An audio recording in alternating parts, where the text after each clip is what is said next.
Un saluto a tutti. Colt MKY 8000 con estetica 8000 GX, perché internamente lui è un 8000. È un 8000, però abbiamo anche messo i quarzi, anzi il quarzo perché è uno solo, dei negativi, ok?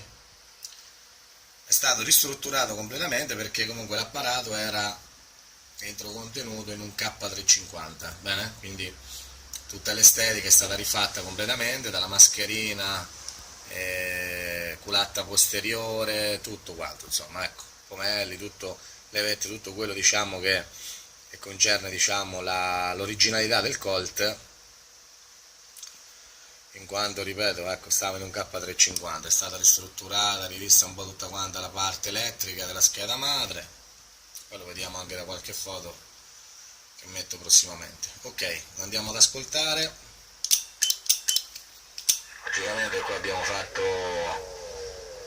con ecodelica, è stato chiesto così, è tutto Roger positivo. Bene, vediamo se lo possiamo ascoltare un po' più da vicino, vediamo se posso avvicinare un pochino la cassa che ci fa sentire l'apparato. Eccolo qua, attenzione, binario 45, binario 45esimo, sentite il Colt MKY 8000 che sta modulando, cambio. Attenzione, canale 45, sentite l'8000 che modula, cambio.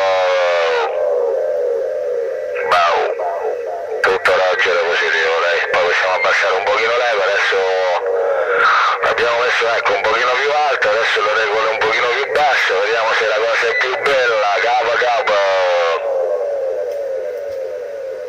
Attenzione, canale 45, sentite l'MKY 8000, cambio. Cavallo, perché a noi ci piacciono sempre i cavallo, il cavallo.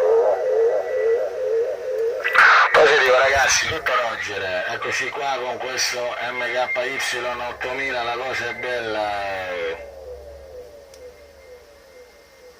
Un saluto e ci sentiamo, capo.